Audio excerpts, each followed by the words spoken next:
හැබැයි දැන් මේ අද අපි අත්විඳින රට බංකොලොත් වෙලා තියෙනවානේ. ඒ කියන්නේ අපි විදේශ ණය ගෙවා ගන්න බෑ කියන්නේ සාමාන්‍යයෙන් සලකන්නේ රට බංකොලොත් වුණා කියලා. ඒ වචන ගැන කලබල වෙන්න එපා. ගෙවුම් ශේෂයේ අර අපිට විදේශ ආදායම් ලැබීම සහ විදේශ ආදායම් ගෙවීම. ඒ කියන්නේ රටින් පිටට යන ප්‍රමාණයයි රටට ලැබෙන ප්‍රමාණය අතර පරතරය. අපිට ලැබෙන විදේශ විනිමය ආදායම් වගේ දෙගුණයක් අපි වියදම් කරලා තියෙනවා පිට රටින් භාණ්ඩ ගෙනල්ලා පරිභෝජනය කරන්න. IMF එක පිහිටවලම තියෙන රටවල් වල ගෙවුම් ශේෂ ප්‍රශ්න වලට උදව් කරන්න.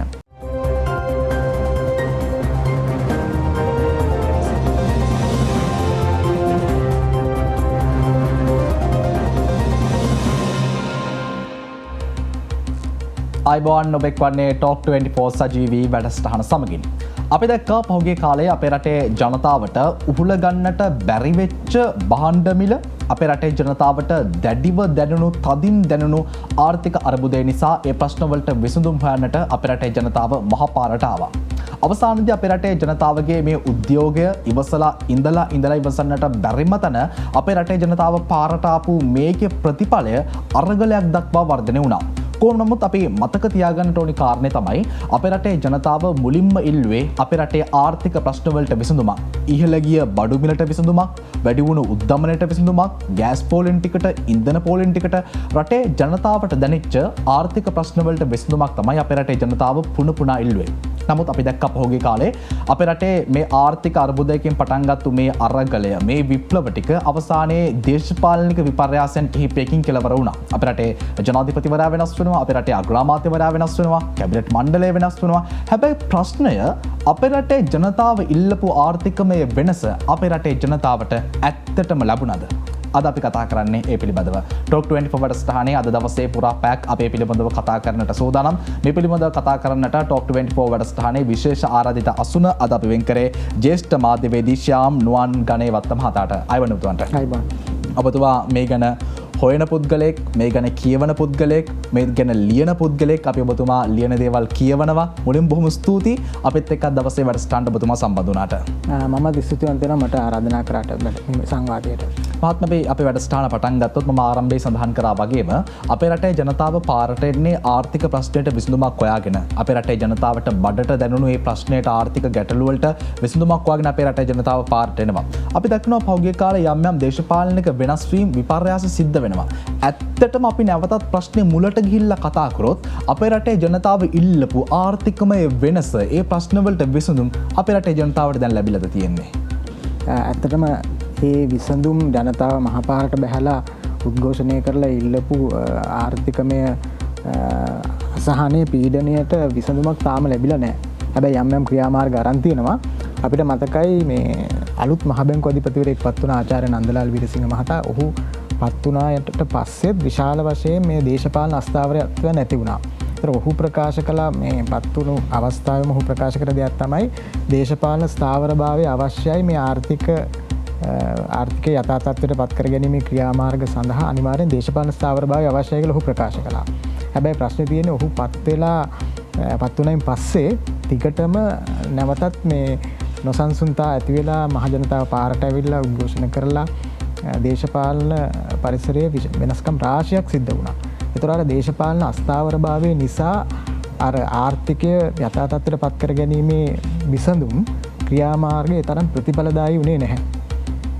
අපි දැක්කා මේ අගමැතිතුමා වෙනස් වුණා, පරාමැති මණ්ඩලයක් අලුතෙන් පත් වුණා. හැබැයි ඒ පත් වුණත් අපි දැක්කා මේ ඔය ගෑස් ප්‍රශ්න, ඉන්ධන ප්‍රශ්නය, ඖෂධ, විදේශ විනිමය ප්‍රශ්න ඒ තරම් දුරට සමනය වුණේ නැහැ. සමනය වුණේ නැති නිසා විදුලිය කැපිල්ලත් ආවා ඒ සමගමදී. ඒ නිසා ජනතාවගේ පීඩනය විශාල වශයෙන් වැඩි වෙලා මහ ජනතාව ඒක අපිට අසාධාරණයි කියන්න බෑ. මිනිස්සු පාරට බහලා උද්ඝෝෂණය කරන්න පටන් ගත්තා. ඉතින් ඒ උද්ඝෝෂණ හමුවේ අර ආර්ථිකමය වශයෙන් ගත්ත ක්‍රියාමාර්ග අපි හිතමු ජාත්‍යන්තර මූල්‍ය අරමුදල සමග සාකච්ඡා කරන ක්‍රියාවලියත් ප්‍රමාද වුණා. විශේෂයෙන් දැන් ජනාධිපතිතුමා මේ අලුතෙන් පත් වෙලා දැන් ඒ ක්‍රියාවලිය මම හිතන්නේ ඉක්මනට කඩනම් කරගෙන යන්න අවශ්‍යයි. ජාත්‍යන්තර මූල්‍ය අරමුදලේ සාකච්ඡා කිරීමේ ක්‍රියාවලිය. හැබැයි ප්‍රශ්නේ තියෙන්නේ අර හිටපු ජනාධිපතිතුමා ජූලි 9 වෙනිදා උද්ඝෝෂණය කළ එතුමා රටින් පිට වෙලා ගියා. ඊට පස්සේ අලුත් ජනාධිපති කෙනෙක් පත් වුණා. ඉතින් ඒ නිසා මේ දේශපාලන නොසන්සුන්තාවයන් තුලින් අපිට මේ ජාත්‍යන්තර මූල්‍ය අරමුදල ප්‍රකාශ කළා යම්කිසි ස්ථාවර රජයක් ඇති කරගෙන තමයි සාකච්ඡා ඉදිරියට ගෙනියන්න වෙන්නේ කියලා. එතකොට දැන් අලුත් ජනාධිපති කෙනෙක් පත් වුණා. ඒ කියන්නේ මහජන වරමක් නැති වුණත් පාර්ලිමේන්තුවේ ව්‍යවස්ථානුකූලව රටේ තියෙන ආණ්ඩුක්‍රම ව්‍යවස්ථාවට අනුව පාර්ලිමේන්තු මන්ත්‍රීවරුන්ගේ බහුතර ඡන්දයෙන් එතුමා මේ විධිමත් පරිදි පත් වෙලා තියෙනවා.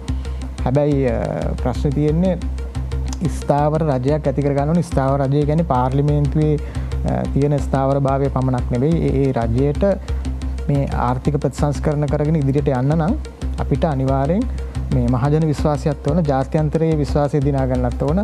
ඒකට මම හිතන්නේ සියලු දෙනාම එකතු වෙලා යන්න ඕනේ. ඒකට ජනාධිපතිතුමා ආරාධනා කළා තියෙනවා සියලුම පක්ෂවලට මන්ත්‍රීවරුන්ට එකතු වෙලා සර්වපාක්ෂික රජයක් ඇති කරගන්න. මම පුංචි බාධා කිරීමක් කරන්න අපේ ගමන පිළිබඳව කතා කරන්නට ඕනේ. නමුත් ඊට පෙර ආතුම මහත්තයා අපි දැන් පැහැදිලිවම ප්‍රධාන වශයෙන් අපිට අවබෝධයක් ලබා ගන්නට ඕනි. අපි ඇත්තටම දැන් කොතනද ඉන්නේ කියන කාරණේ පිළිබඳව. මොකද අපි දැක්කා පහුගිය කාලේ අපේ රට පිළිබඳව ජාත්‍යන්තරය කතා කරනවා. අපේ රටේ උද්දපනය වැඩි වෙද්දී විවිධ විශ්වවිද්‍යාලවල ජාත්‍යන්තර මට්ටමේ විශ්වවිද්‍යාල අපිව සංගණනයට ලක් කරනවා. ඒ සංගණන වාර්තාවල අපි උද්දමනය වැඩි වෙලා ලෝකයේ අපිට වඩා පහළින් හිටිය රටවල් පව අපිව ඉස්සරහට පහු කරගෙන යන තත්වයකට අපි පහුගිය කාලේ පත් වෙලා හිටියා. ඇත්තටම මේ තත්ත්වත් එක දැන් යම්කිසි වෙනස් වීම් ටිකක් අපේ රට ඇතුලේ වෙලා තියෙනවා. අපි ඇත්තටම දැන් මේ වෙලාවේ කොතනද ඉන්නේ? අපේ උද්දමනය කොච්චරද? අපි කොයි වගේ තත්ත්වයකද අපි ඉන්නේ දැන්? ඇත්තටම අපේ ආර්ථිකය දැන් තියෙන්නේ මරණාසන්න මොහොතක කියලා කියන්න පුළුවන්. ඒ කියන්නේ පණ අදින මට්ටමකට පත් වෙලා තියෙන ආර්ථිකය. ඒ කියන්නේ විදේශ ණය ගෙවීමේ හැකියාව සම්පූර්ණයෙන් නැති වෙලා අප්‍රේල් 12 අපි විදේශ ණය ගෙවීම සම්පූර්ණයෙන් අත්හිටෙව්වා. තාවකාලිකව අත්හිටෙව්වා. එතකොට අපිට මේ විදේශ ණය ගෙවීම අත්හිටෙව්වත් අපිට අත්‍යවශ්‍ය ආනයන කියන්නේ තෙල් ටික, ගෑස් ටික, ඖෂධ ටික ගෙන්න ගන්න, මේ අත්‍යවශ්‍ය ආනයන ටිකවත් ගෙන්න ගන්න බැරි මට්ටමට අපේ විදේශ විනිමය ප්‍රශ්නය උග්‍ර වෙලා තියෙනවා. ඒ නිසා අපිට මේ ඉදිරියට යාම ඉතාමත්ම අපහසු තත්ත්වයට පත්ලා දෙන විදුලියත් කැපෙනවා. ඒතර දැන් ඔය QR කෝඩ් එක හඳුන්වලා දුන්න නිසා යම්කිසි මට්ටමකට කලින්ට වැඩිය අඩුවෙන් හරි ඉන්ධන ප්‍රමාණයක් ලබා ගන්න හැකි වෙලා තියෙන බොහෝ දෙනෙකුට. නමුත් පහුගිය කාලේ ඉන්ධන බෙදා හැරීමත් විශාල වශයෙන් අවභාවිතයට ලක් වුණ නිසා ඇත්ත වශයෙන්ම ආර්ථික කටයුතු සැලකිය යුතු ලෙස අකර්මණ්‍ය වුණා. අපි උද්දමනය අතින් කොයි වගේ තැනකද? උද්දමනය දැන් 60% ඉක්මවා ගිහිලා තියෙනවා. එතකොට ඇත්තවන්ද කොරෝනා වලට පෙර 4%කට 5%කට වගේ ඊටාම අවම මට්ටමකට පැවිදි උද්දමනය පහුගිය කාලේ විවිධ හේතු බලපෑවා. ඒකට ලෝක වෙළඳ පොලේ භාණ්ඩ හා සේවා මිල ගණන් විශාල වශයෙන් ඉහළ ගියා, නෞකා ගාස්තු ඉහළ ගියා. මේ කොරෝනා එකේ ප්‍රශ්න වගේම ඊළඟට අර යුක්‍රේන් රුසියා ගැටුමක් හේතු වුණා මේ විශේෂයෙන් තෙල් මිල ඉහළ යන්න. ඒතර සැපයුම් ජාලයේ ප්‍රශ්න ඇති වුණා. ඉතින් මේ හැම දෙයක්ම හින්දා අපේ උද්දමනය දැන් දිනෙන් දින හැම මාසෙන් වැඩි වෙලා ඒ වගේම අපි මේ අපේ ආදායම අඩු නිසා, රාජ්‍ය ආදායම අඩු නිසා බදු කප්පාදුකුත් කරා. ඒක මාධ්‍ය තුල විශාල වශයෙන් කතා වෙච්ච කාරණයක්. ඒ නිසා රජයට මේ මුදල් නැහැ රජයේ මේ වියදම් පියව ගන්න. ඒ හින්දා විශාල අයවැය හිඟයන් වලට මුහුණ දුන්න පහුගිය කාලාන්තරය තිස්සෙම. ඒ නිසා මුදල් මුද්‍රණය කළා මහ බැංකුවෙන් සල්ලි අරගන්නත් සිද්ධ වුණා රජයට. ඒතර මේ මුදල් මුද්‍රණය කිරීමත් හේතු වෙලා තියෙනවා විශාල වශයෙන් මේ උද්දමනය වැඩි වෙන්න. ඒතර 60% ඉක්මවා ගිහලා තියෙන මහ බැංකුව අධිපතිතුමා ප්‍රකාශ කරනවා 70%ක් පමණ දක්වා මේ උද්දමනය වැඩි වෙයි. වැඩි වෙලා හැබැයි ලබන අවුරුද්දේ මුල ඉඳන් අඩුවීමට පටන් ගන්නවා කියන අපේක්ෂාවක් එතුමා පළ කරලා තියෙනවා. තව වැඩි වෙන්න පුළුවන් මේ ඉන්න තැන ඉඳලා. ඒකට සාමාන්‍යයෙන් මහත්මයාද අපිට පොඩි අවබෝධයක් ලබා ගන්නට ඕනේ අපිට සහ මේ රටේ බලගෙන ජනතාවට මේ තාක්ෂණික කාරණාත් එක්ක අපි ගොඩක් විස්තර කරත් අපි උද්දමනය අති මේ වගේ තැනක ඉන්නේ කියලා විස්තර කරත් සාමාන්‍යයෙන් අර අවබෝධයක් ලබා ගන්නට අපහසු වෙන්නට පුළුවන්. ඒ නිසා සාමාන්‍යයෙන් රටක උද්දමනය කොයි වගේ තත්වයක තිබ්බොත්ද ඒ රට ආර්ථිකමය වශයෙන් සුරක්ෂිතයි කියලා අපිට අර්ථකථනය කරන්නට පුළුවන්. අපි දකිනවා දැන් 2018 කාල සීමාවත් එක්ක අද සංසන්දනය කරොත් අපේ රටේ ලොකු ආර්ථික වර්ධනයක් 2018 2019 කාලේ නොතිබ්බ වෙන්නට පුළුවන්. නමුත් අපේ රටේ ජනතාවට බඩට මේ දැනෙන තරම් පීඩාවක් දැනුන්නේ නැහැ. අපි රුපියල් 1000ක් මාරු කරගත්තොත් ඒ රුපියල් 1000 අපිට දවස් සමහර විට එකක් දෙකක් තුනක් ඉන්න පුළුවන් වෙයි. නමුත් දැන් අපි රුපියල් 1000ක් මාරු කරගත්තොත් පැය 10කින් 12කින් රුපියල් 1000ත් ඉවර වෙනවා. එතකොට සාමාන්‍යයෙන් මේ උද්දමනය කොයි වගේ අගයක මට්ටමක තිබ්බොත්ද ඒ රට ආර්ථිකමය වශයෙන් ප්‍රශ්නයක් නැත්නම් සුරක්ෂිත වෙන්නේ? සාමාන්‍යයෙන් උද්දමනය අර කලින් කිව්වා වගේ 2-3 මට්ටමක අවම මට්ටමක උද්දමනය තියා ගන්න ඕන. එතකොට උද්දමනය මේ වැඩි වෙනවයි කියන එකේ අදහස තමයි භාණ්ඩ මිල ගණන් වැඩිවීමේ වේගය වර්ධනය වෙනවා. ඒ වගේම උද්දමනය අඩු වෙනවා කියන එකේ අදහස භාණ්ඩ මිල අඩුවීම නෙවෙයි, අර බඩු මිල වැඩිවීමේ වේගය තමයි අඩු වෙන්නේ. ඒ කියන්නේ අපි හිතමු 50ක උද්දමනයක් තියෙනවා. එතකොට මේ දැන් රුපියල් 100කට තියෙන භාණ්ඩ 150ක් වෙන්න පුළුවන්. හැබැයි ඒක 140 දක්වා උද්දමනය අඩු වුණොත් එතකොට 150 දක්වා නෙවෙයි වැඩි වෙන්නේ 140 දක්වා වැඩි වෙනවා. එතකොට හැබැයි බඩු මිල වැඩි වෙලා හැබැයි බඩුමිල වැඩි වුණාට වැඩි වෙන වේගය විතර අඩු වෙලා තියෙන නිසා ගොඩක් අය සාමාන්‍ය මිනිස්සු හිතනවා මේ උද්දමනය අඩු වෙනවා කිව්වහම බඩුමිල අඩු වෙනවා කියලා. දැන් එහෙම දෙයක් වෙන්නේ නැහැ. නමුත් පහුගිය කාලේ දිගටම උද්දමනය වැඩි වෙලා ශ්‍රී ලංකා මහා බැංකුව ප්‍රකාශ කරන පොලි අනුපාත වැඩි කිරීම ඇතුළු දැඩි මුදල් ප්‍රතිපත්ති ක්‍රියාමාර්ග ශ්‍රී ලංකා මහා බැංකුව පහුගිය කාලේ අනුගමනය කරා. ඒතර ඒ තුලින් ලබන වසරේ මුල සිට උද්දමනය කිසියම් දුරකට අඩුවීමට පටන් ගනී කියලා අපේක්ෂාවක් පළ කරලා තියෙනවා. හැබැයි ඒකේ අර්ථය තමයි අර බඩු මිල වැඩිවීමේ වේගය තරමක් දුරට පාලනය කරගෙන අඩු වෙයි කියන එක. ඒක බඩු මිල අඩුවීම කියන එක නෙවෙයි. ඒතර අපේ රටේ ජනතාවට තියෙන ප්‍රශ්නේ තමයි ඔය මොනවා වුණත් අපේ රටේ ජනතාවට ඕනේ බඩු මිල අඩු කරගන්න. අපි රුපියල් 500ට යම් කිසි භාණ්ඩයක් සේවාවක් මිලට ගත්තා නම් අපිට ඕක 250කටවත් කලින් මිලදී ගත්තු ගානටවත් මිලට ගන්නට ඕනි. ඕක තමයි අපේ රටේ ජනතාවට අපේක්ෂා කරන දේ මේ මොහොතේ. එතකොට මහත්මයා භාණ්ඩයක මිල අඩු වෙන්න බඩු මිල අඩු වෙන්න උද්දමනය කොයි විදිහට තියෙන්න ඕනේ? ඒ කියන්නේ මේ බඩු මිල දැන් උද්දමනය ගණනය කරන්න යම් කිසි භාණ්ඩ හා සේවා මල්ලක් තෝරගෙන ඒකේ සාමාන්‍ය අගයක් තමයි අපි ගන්නෙ. එතකොට ඒකේ නැති අයිතම වල ඊට වැඩිය සමහරට උද්දමනය වැඩි වෙන්නත් පුළුවන්. එතකොට සාමාන්‍යයෙන් උද්දමනය කියලා අදහස් කරන්නේ රටේ තියෙන සාමාන්‍ය භාණ්ඩ හා සේවා වල මිල මට්ටම. සාමාන්‍ය මිල මට්ටම. එතකොට දැන් තෙල් මිල අඩු වුණොත් සමහර විට තෙල් මිල ගණන් අඩු වෙන්න පුළුවන්. ඉදිරියේදී අර මිල සූත්‍රයක් ක්‍රියාත්මක කරොත් ඒ මාසික සැරයක් තෙල් මිල සංශෝධනය කරනවා නම් ඒ තෙල් මිල ගණන් වල අඩු වැඩි වීම වෙන්න පුළුවන්. එතකොට අඩු වුණොත් බස් ගාස්තු අඩු වෙලා ප්‍රවාහන වියදම් අඩු වෙලා ඒ උද්දමනය අඩු වීමට ඒකේ යම්කිසි බලපෑමක් තියෙනවා. හැබැයි අර සියලුම භාණ්ඩ හා සේවා වල සාමාන්‍ය අගයක් නිසා උද්දමනය අපිට මේ බඩු මිල අඩු වෙන්න නම් අර සියලුම භාණ්ඩ හා සේවා වල මිල ගණන් අඩු වෙන්න. නමුත් ප්‍රායෝගිකව එහෙම වෙන්නේ නැහැ. ඒ නිසා උද්දමනය සැලකිය යුතු දුරකට අඩු කරගන්න පුළුවන්. පාලනය කරගෙන මර්ධනය කරගෙන 100-2-3ක මට්ටමකට තියාගත්තොත් තමයි ජනතාවට ඒක දැනෙන්නේ නැහැ. දැන් කලිනුත් බඩු මිල ගණන් ඕන තරම් ඉතිහාසෙ වැඩි වෙලා තියෙනවා. අපිට මේ වගේ අද මේ වර්තමාන තරම් දැනිලා නැහැනේ. දැන් බලනකොට අද ගිය භාණ්ඩ හෙට ගියාම ඊට වැඩිය මේ මිල වැඩි වෙලා සමහරක් වෙලාවට. ඒ නිසා දිනපතාම බඩු මිල ඉහළ යන තත්ත්වයක් තියෙනවා. හැබැයි තාම අර දැන් මේ දවස්වල කතා කරනවානේ අධි උද්දමනය කියලා. මේ අධි උද්දමන තත්ත්වයකට අපි ගිහිල්ලා නැහැ කියලා තමයි ප්‍රකාශ කරන්නේ. ඉතින් අධි උද්දමනයකට ගියොත් එහෙම අපිට ජීවත් වෙන්න බැරි අමාරු තත්ත්වයක් ඇති වෙනවා. ඉතින් මේ අධි උද්දමනයකට යන එක වළක්වා ගන්න තමයි හැකි සෑම උත්සාහයක්ම ගන්න කියලා ශ්‍රී ලංකා මහා බැංකුව ප්‍රකාශ කරනවා. ඉතින් අපි බලමු ඉදිරියේදී මිල ගණන් කොයි වගේ හැසිරෙයිද කියලා. එතකොට මහත්තයා ඔබතුමා කියන කාරණෙත් එක්ක මට පැහැදිලි වෙන්නේ අපි උදාහරණයක් විදිහට රුපියල් 60ට තිබ්බ පාන් රාත්තල පහුගිය කාලේ අපි රුපියල් 100ට කෑවා. දැන් ඔක රුපියල් 200ක් විතර දක්වා ඉහළ ගිහිල්ලා තියෙනවා. එතකොට මේ කියන තත්ත්වයේ උඩ උද්දමනයේ කොයි විදිහටවත් අඩු වුණත් භාණ්ඩයක මිල අඩු වෙන්නේ නැත්නම් අපේ රටේ ජනතාව දැන් අර 200ට 150ට හරි ගන්න පාන් රාත්තල ආය අපිට රුපියල් 60ට රුපියල් 100ට ඒ වගේ ගන්න කාලයක් අපිට උදා වෙන්නේ නැද්ද ආය? මං හිතන්නේ කවදාවත් එහෙම උදා වෙයි කියලා. ඒ කියන්නේ මේ වැඩි වෙච්ච බඩු මිල ආය කවදාවත් අඩු වෙන්නේ නැහැ. මෙහෙමයි බඩු මිල යම් භාණ්ඩවල මිල ගණන් අඩු වෙනවා යම් භාණ්ඩවල මිල ගණන් වැඩි වෙනවා. එතකොට සමස්තයක් හැටියට හැබැයි වැඩිවීම තමයි සිද්ධ වෙන්නේ. එතකොට දැන් අර මං කලින් කිව්වා වගේ දැන් ගෑස් මිල අඩු කරන්න පුළුවන්. ලෝක වෙළඳපොලේ ගෑස් මිල අඩු වුණොත් සූත්‍රයක් තියෙනවා නම් ගෑස් මිල ගණන් අඩු වෙනවා. එතකොට තෙල් මිල ගණන් වලට ඒ සූත්‍රයක් තිබොත් ලෝක වෙළඳපොලේ මිල ගණන් අඩු වීමට සාපේක්ෂව අපි ඒ සූත්‍රයට අනුව මිල ගණන් අඩු කරොත් එතකොට ඔන්න තෙල් මිල ගණන් අඩු වෙනවා. එතකොට බස් ගාස්තු අඩු වෙන්න පුළුවන්. එහෙම යම්කිසි බලපෑමක් තියෙනවා. හැබැයි අර සාමාන්‍ය පොදු මිල මට්ටමට බලපාන සියලුම භාණ්ඩ හා සේවා ගත්තාම ඒවයි ඇතැම් භාණ්ඩවල මිල ගණන් වැඩි වෙනවා ඇතැම් භාණ්ඩවල මිල ගණන් අඩු වෙනවා. හැබැයි ප්‍රායෝගිකව අපිට දකින්න පුළුවන් වැඩි වෙන ප්‍රමාණය වැඩි. එතකොට ඒකෙන් කියන්නේ මේ බඩු මිල අඩු වෙන්නෙම නැහැ කියන එක නෙවෙයි. ඇතැම් භාණ්ඩවල මිල ගණන් අඩු වෙන්න පුළුවන්.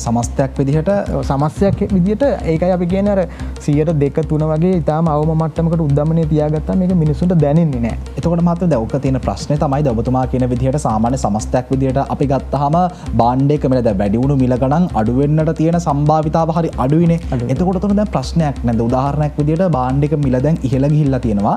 ඒ ඉහළ ගිය භාණ්ඩයේ මිල ආයේ කවදාවත් අඩු වෙන්නේ නැහැ. අනාගත දවසක අපි එහෙම උපකල්පනයක් අපි එහෙම පූර්වමිතියක හිටියොත් එහෙම උපකල්පනයක් හිටියොත් කියන්නේ අර ඇත්තටම බඩු මිල කියලා කියන්නේ යම් කිසි භාණ්ඩයක හෝ සේවාවක මිල නෙවෙයි.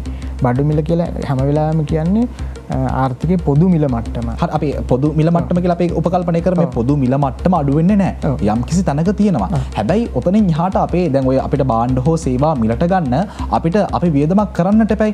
අපි ආයෝජනයක් දරන්නට එපයි. අපේ අතට හම්බෙන ගාණ වැඩි වෙන්නේ නැහැ. අපි අතට හම්බෙන යම් කිසි මුදලක් තියෙනවා නම් ඒ මුදල ඒ විදිහටමයි තියෙන්නේ. හැබැයි අර භාණ්ඩ මිල වැඩි වෙනවා. එතකොට මේ ગેප් එක මේක ප්‍රශ්නයක් නෙමෙයි දැන් අපේ රටේ ජනතාවට. අනිවාර්යෙන් ප්‍රශ්නයක්. දැන් මේ කාලේ නම් මේ ප්‍රශ්නයක් කියන්නේ බරපතලම ප්‍රශ්නයක්. දැන් මේ කාලේ බාණ්ඩ මිල ගත්තොත් උද්දමනය සාමාන්‍යයෙන් 60ට වගේ තිබ්බට අපි වෙළඳ පොළට ගියාම දකිනවා සමහරට 200 ගුණයකින් බඩු මිල වැඩි වෙලා තියෙනවා. දැන් ඔබම කිව්වා පාංගිරිය රුපියල් 60ට තිබ්බ දැන් ඒක 120 නෙමෙයි දැන් 200 විතර වෙලා. ඒතර 100ට මේ 300කින් විතර වැඩි වෙලා තියෙනවා.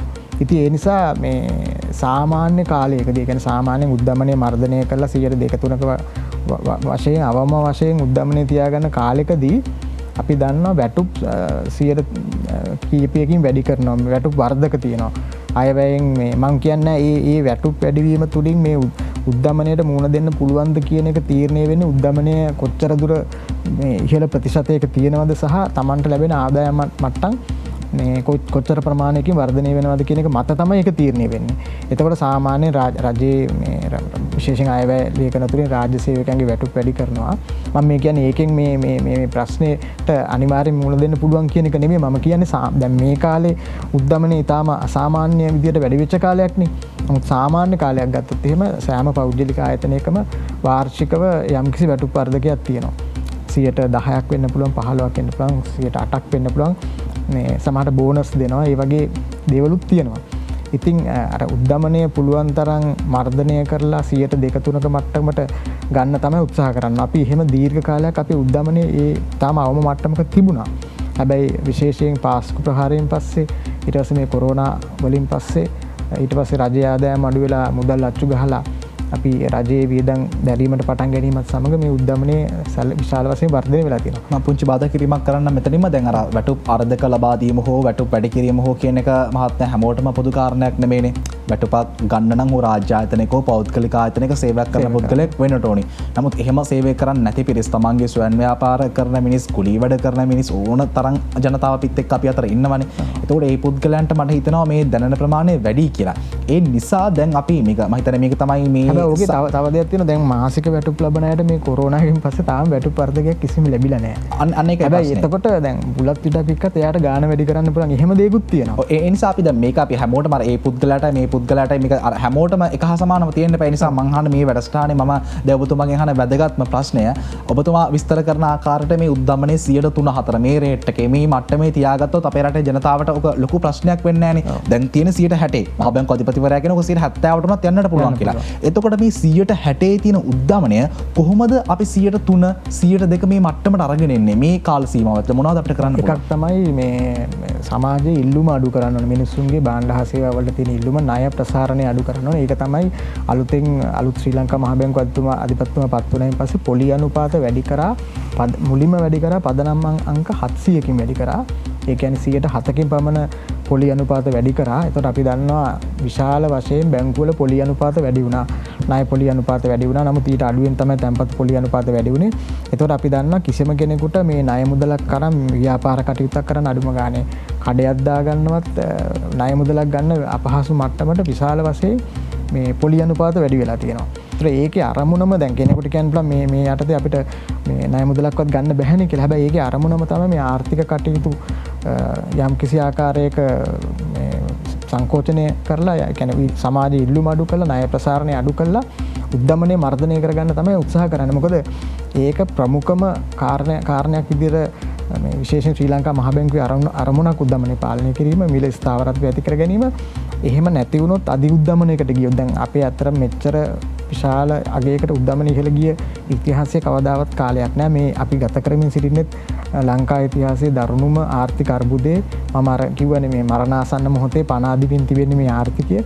එතකොට ඒකයි මම කියන්නේ මේ සියලු දෙනා එකතු වෙලා සාමූහික ප්‍රයත්නයකින් තමයි මේකෙන් ගොඩ එන්න පුළුවන් වෙන්නේ.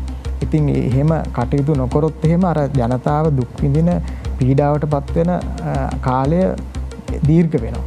ඒ නිසා හැමෝගෙම වගකීමක් තියෙනවා මේ මහ ජනතාවත් උදව් කරන්න ඕන. ඒතර ආර්ථික පීඩාවන් හැමෝම පාරට බහලා නොයෙකුත් දේශපාලන වෙනස්කම් රාශියක් වෙලා තියෙනවා.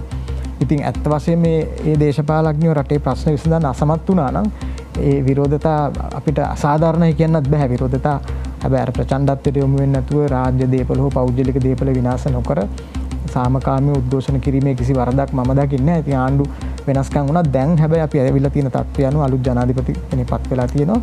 ඉතින් දැන් එතුමා ආරාධනා කළා තියෙන සර්වපාක්ෂික රජයක් ඇති කරගන්න කියලා. ඉතින් ඒක අර ආර්ථික තීන්දුව తీරන ප්‍රතිඵලදායී වෙන්න නම් අනිවාර්යෙන් අත්‍යවශ්‍යයි ස්ථාව රජයක් ඇති කර ගැනීම. ඉතින් ඒ තැන තමයි අපි දැන් මේ නතර වෙලා ඉන්නේ. මොනවානො දැන් අපේ රටේ යම්කිසි තීන්දුව තීරණ ටිකක් ගැනීමෙන් පවතිනවා. ඉන්ධන මිල අඩු වෙලා තියෙනවා. ඇතැම් විට අපිට නිසැකවම කියන්නට බෑ. බස් ගාස්තු මිල සමහර විට අද දවස තුල හෝ මේ සතිය තුල අඩුවීමකට මුහුණ දෙන්නට පුළුවන්. එතකොට මේ දේවල් අපේ රටේ ආර්ථිකයට වැඩි වෙලා තියෙන උද්දමනය අර ඔබතුමා සඳහන් කරන 2% 3 මට්ටමට අරගෙන එන්නට උපකාරයක් වෙනවාද නැද්ද කියන කාරණය පිළිබඳව අපි කතා කරන්න ඕන. ඊට පෙර ආතෝ සූදානම් අපි කෙටි විරාමයකට යන්නට. විරාමයෙන් අනතුරු අපි පිළිබඳව කතා කරමු.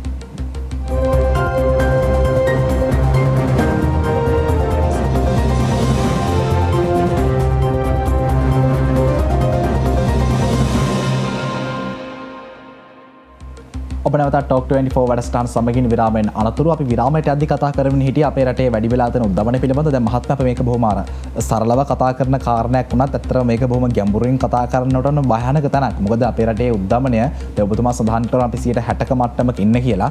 මහා බැංකු අධිපතිවරයා සඳහන් කරනවා මේක 70%කට යන්නට පුළුවන් කියලා. ඒ වගේම තමයි දැන් භාණ්ඩවල මිල ඉහළට ගිහිල්ලා තියෙනවා. මේ උද්දමනය වැඩිවීම අනුව ඉහළට ගිය භාණ්ඩවල මිල බොහෝ විට නැවත කිසිදා අර අපි 2018 පරිභෝජනය කරපු අගයට ළඟා නොවෙන්නට පුළුවන්.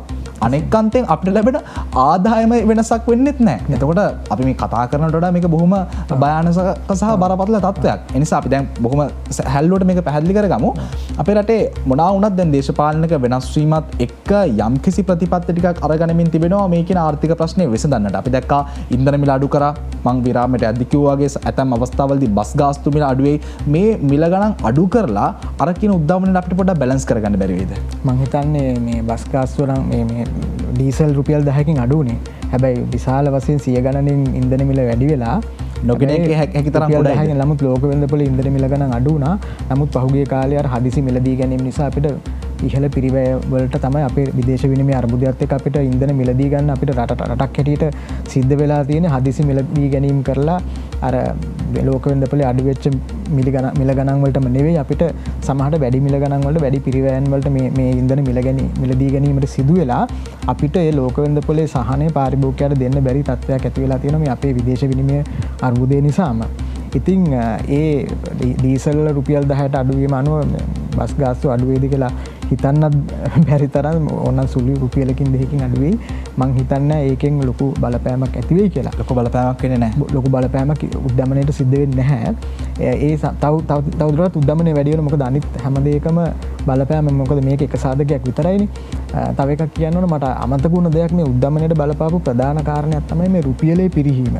අපි දන්නවා 203ට ඇමරිකානු ඩොලර් එක අගය රුපියල් 203 මට්ටමේ දීර්ඝ කාලයක් තියාගෙන හිටියා අපි. තියාගෙන ඉඳලා අප්‍රේල් මාසේ අපි මේ රුපියල පා කරා. ඒ කියන්නේ අපේ විදේශ විනිමය සංචිතත් හොඳටම හිඳලා රුපියල අල්ලාගෙන සිටීමේ ශක්තිය නැති වුණායින් පස්සේ අපේ රුපියල අතහැරියා. අපි දැක්ක අතහැරියායින් පස්සේ විශාල වශයෙන් අපේ රුපියල පිරිහීමට ලක් වුණා. ඒතර රුපියල පිරිහීමට ලක් වෙලා 300 මට මතක විදිහට 380ට විතර ගියා ඇමරිකානු ඩොලර් එක අගය. ඊට පස්සේ දැන් මේ නව මහ බැංකු අධිපතිතුමා පැමිණීමත් සමග සියලුම බැංකු සමග සාකච්ඡා කළ මහ බැංකුවත් එක්ක එකඟ වෙලා 365 මට්ටමකට තියාගෙන දැන් 367 වගේ මට්ටමකට යම්කිසි ස්ථාවරත්වයක් ඇති වෙලා තියෙන විදේශ විනිමය අනුපාතය. හැබැයි ඒ කාලේ අර වැඩි වෙච්ච වැඩිවීම 203 ඉඳන් 360 ගානකට වැඩි වුණයින් පස්සේ ගේන ඩොලර් වලින් ගේන සියලුම දේවල් අපිට විශාල වශයෙන් වැඩි වෙනවා. තෙල් මිල වැඩි වෙනවා, ගෑස් මිල වැඩි වෙනවා. මේ හැම දෙයකම වැඩිවීම ලෝක වෙළඳපොලේ මිල ගණන් වලට වැඩිවීමට අමතරව අපේ විදේශ විනිමය අනුපාතයේ ප්‍රශ්නය. ඒතර අපේ ඩොලරයට සාපේක්ෂව රුපියලට වුණාම ඒ වෙනස මේ උද්දමනයට විශාල වශයෙන් බලපෑවා. නමුත් අපේ බොහෝ දේශපාලන චරිත සහ බලධාරීන් කියන කාරණයක් තමයි පහුගිය කාලේ අපේ රටට ආපු කොවිඩ් අර්බුදය, කොවිඩ් වසංගතය සහ ඩීසල් හිඟ. මෙන්න මේ ඉන්ධන හිඟ, ඩීසල් පෙට්‍රල් දෙකම ඉන්ධන හිඟ. මෙන්න මේ දෙක නිසා තමයි අපේ රටේ ආර්ථිකයට මේ වගේ වින්නැහියක් වුණේ. මේ නිසා තමයි අපේ ආර්ථිකය කඩා වැටලා උද්දමනය වැඩි වුණේ කියන කාරණේ උන් නිරන්තරයෙන්ම සඳහන් කරනවා. ඇත්තටම අපේ රටේ ආර්ථිකය වැටුනේ එතනද? නෑ ඒකේ යම්කිසි සත්‍යයක් තියෙනවා. හැබැයි දැන් මේ අද අපි අත්විඳින රට බංකොලොත් වෙලා තියෙනවානේ. ඒ කියන්නේ අපි විදේශ ණය ගෙවා ගන්න බෑ කියන්නේ සාමාන්‍යයෙන් සලකන්නේ රට බංකොලොත් වුණා කියලා. ඒතර රට බංකොලොත් වෙලා තියෙනවා අපිට අත්‍යවශ්‍ය එදිනෙදා මේ ආනයන ටිකවත් කරගන්න බැරුව ජනතාව අතිවිශාල පීඩනයකට දුකේ ඇලී ගලී සිටින අවස්ථාවක් නේ මේක. හැබැයි මේක දශක ගණනාවක් තිස්සේ දීර්ඝ කාලයක් තිස්සේ තියෙන අර්බුදයකුත් තියෙනවා. ඒතර අපේ ආර්ථිකය ගත්තාම සාර්ව ආර්ථික දුර්වලතා රැසක් තියෙනවා. එකක් තමයි මම කියන්න කැමති අපිට දිගටම විශාල අයවැය හිඟයන් තිබුණා. ඒ කියන්නේ අපි දන්න අපිට ආදායමට වැඩි වේදම් කරොත් එහෙම අපිට ණය ගන්න වෙනවනේ. අපි පුජ්‍යලයක් හැටියට ගත්තත් අපිට රුපියල් 10000 නම් පඩිය අපි 15000ක් වේදම් කරනවා නම් අපිට 5000ක් කොහෙන් හරි හොයා ගන්න ඕන ණය වෙන්න ඕන. එතකොට අපිටත් උනේ එකක් තමයි විශාල අපි ආර්ථික සාකච්ඡාවලදී ප්‍රධාන වශයෙන් සාකච්ඡා කරන හිඟයන් දෙකක් තියෙන මේ එක හිඟයක් තමයි මේ අයවැය හිඟය. අනිත් එක තමයි ගෙවුම් ශේෂයේ ජංගම ගිණුමේ හිඟය. ඒ වචන ගැන කලබල වෙන්න එපා. ගෙවුම් ශේෂයේ අර අපිට විදේශ ආදායම් ලැබීම සහ විදේශ ආදායම් ගෙවීම. ඒ කියන්නේ රටින් පිටට යන ප්‍රමාණයයි රටට ලැබෙන ප්‍රමාණය අතර පරතරය. එතකොට විශේෂයෙන් වෙළඳ ගිණුමේ විශාල හිඟයක් තියෙනවා. එතකොට අපිට මතකයි කොරෝනා වලට පෙර ගත්තොත් එහෙම අපි අපේ අපනයන ආදායම ඇමරිකානු ඩොලර් බිලියන 10ක් වුණොත් අපිට ආනයන වියදම දරලා තියෙන ඇමරිකානු ඩොලර් 20ක් විතර. ඒ කියන්නේ දෙගුණයක්. අපිට ලැබෙන විදේශ විනිමය ආදායම වගේ දෙගුණයක් අපි වියදම් කරලා තියෙනවා පිට රටින් භාණ්ඩ ගෙනල්ලා පරිභෝජනය කරන්න. ඒතර මේක දීර්ඝ කාලයක් තිස්සේ තිබුණා මේ තත්ත්වය ආර්ථික සාමාන්‍යයෙන් කොයි කාලේ ඉඳන් වගේ ක්‍රියාත්මක වෙන ඔය දේවල්? ඔව් ඒ කියන්නේ දැන් 1978 ඉඳන් අපිට වැරදුනාද? ඔව් දිගටම මේ අපි ආනයන කළා වැඩියෙන් ආනයන කළා තියෙනවා මේ එච්චර 78 ඉඳන්ම තිබුණා. නමුත් මුල්ම කාලේදී නම් මම හරියට මිලක්කන් දන්නේ නැහැ. නමුත් මෑත දශක ගණනාවක් තිස්සේ අපේ මම 2000 කොරෝනා වලට පෙර වර්ෂයේ කියන්නම් අපනයන ආදායම ඇමරිකන් ඩොලර් මිලියන 11890යි. එතකොට ආනයන වියදම දරලා තියෙන වගේ දෙගුණයක්. ඒ කියන්නේ ඇමරිකන් ඩොලර් මිලියන 22233ක්. ඒ කියන්නේ හරියටම අපනයන ආදායම වගේ දෙගුණයක් අපි වියදම් කරලා තියෙනවා විදේශ මුදල් පිට රටින් මේ බඩු මිලදී ගන්න අපිට පරිභෝජනය කරන්න. එතකොට ඒක අර අයවැය හිඟ එකක්. අනිත් එක මේ විදේශ මුදල් හිඟය. එතකොට ඒ කොහොමද අපි එතකොට මේ විදේශ මුදල් හිඟේ පියවන්නේ? අපිට කොහොම හරි මේ සංචාරකයෝ ටික ආවා. විදේශ විනිමය ශ්‍රමිකයන්ගෙන් ඇමරිකන් ඩොලර් බිලියන 7ක් විතර හම්බුණා. 2018 දී ගත්තොත් මට මතක විතර ඇමරිකානු ඩොලර් බිලියන 4.3ක විතර සංචාරක ඉපයීමක් තිබුණා. එතකොට ඒ වයිනුත් අපි මේ හිඟේ පියවගෙන යෙදුවා. ඊට අමතරව විදේශ ණය ගත්තා.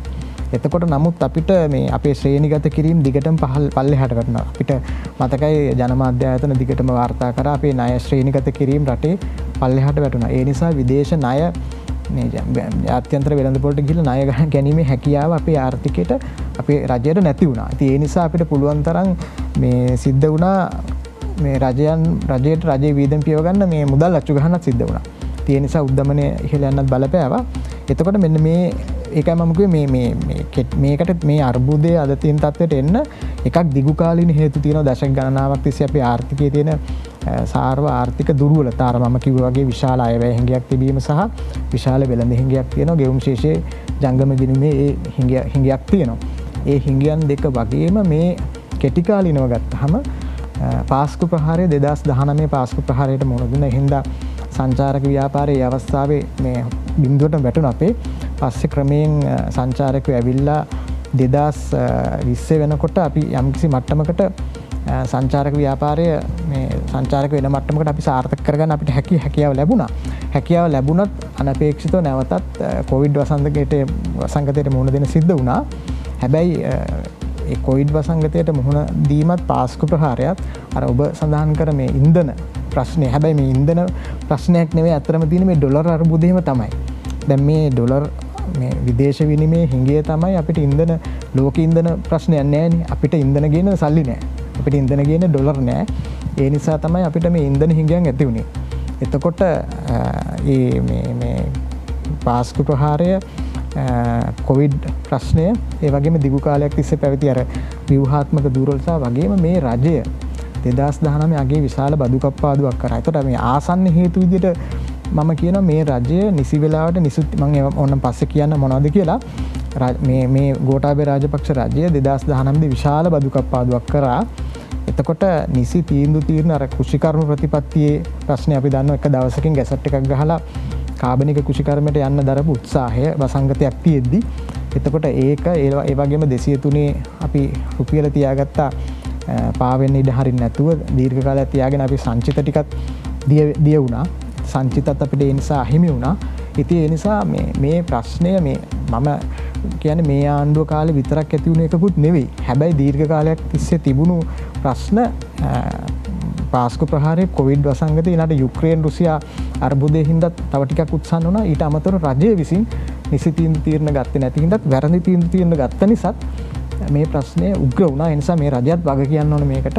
ඔය සියලුම දේවල් නිසා තමයි මේ ආර්ථික අර්බුදය නිර්මාණය වෙන්නේ. එතකොට මට තියෙන ප්‍රශ්නේ තමයි දැන් මහත්මයා ඔය කියන දේවල් අපි මෙහෙම වුණා මේක නිසා මෙහෙම වුණා කියලා කියනවනේ. එතකොට ඇයි අපිට මෙහෙම උනේ කියන ප්‍රශ්නේ උදාහරණයක් විදිහට දැන් අපි පහුගිය දශක කිහිපයම සංසන්දනය කරලා බැලුවත් අපි විදේශ රටවලින් ණය ලබා ගන්නවා බිලියන ගණන් වලින් ණය ලබා ගන්නවා.